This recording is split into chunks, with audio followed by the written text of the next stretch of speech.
பெருந்தலைவர் காமராஜர் அவர்களின் பிறந்தநாளை முன்னிட்டு விருதுநகரில் காமராஜர் நினைவு இல்லத்தில் உள்ள அவரது திருவுருவ சிலைக்கு மாவட்ட ஆட்சியர் மேகநாத ரெட்டி மற்றும் காவல்துறை கண்காணிப்பாளர் மனோகர் மாலை அணிவித்து மரியாதை செலுத்தினார். காமராஜரின் பிறந்தநாள் விழா தமிழகம் முழுவதும் சிறப்பாக கொண்டாடப்பட்டு வருகின்றது. விருதுநகரில் அவரது நினைவு இல்லத்தில் உள்ள திருவுருவ சிலைக்கு மாவட்ட ஆட்சியர் மேகநாத ரெட்டி மாலை அணிவித்து மரியாதை செலுத்தினார். மேலும் விருதுநகர் மாவட்ட காவல் கண்காணிப்பாளர், மாவட்ட வருவாய் அலுவலர் ராமசுப்பிரமணியன், மக்கள் செய்தி தொடர்புத்துறை அதிகாரி வெற்றிச்செல்வன் ஆகியோரும் காமராஜரின் திருவுருவ சிலைக்கு மாலை அணிவித்து மரியாதை செலுத்தினர். அதைத் தொடர்ந்து மாவட்ட ஆட்சியர் குத்துவிளக்கு ஏற்றி மரியாதை செலுத்தினார். இதையடுத்து காமராஜர் நினைவிடத்தில் உள்ள அவரது புகைப்படங்களையும் பார்வையிட்டார்.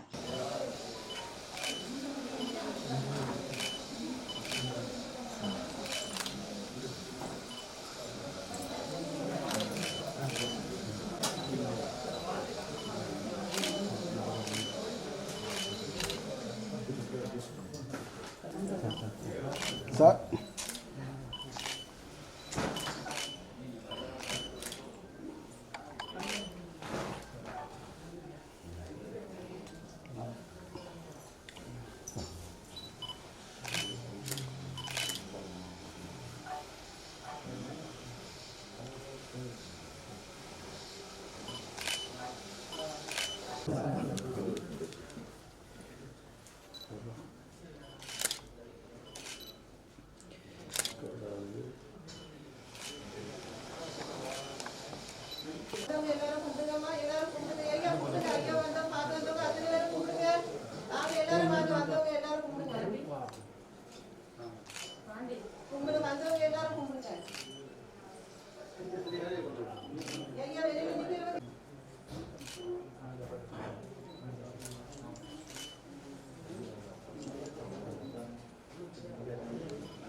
தெரியுதுல்ல, வெளில வா, போய் வா.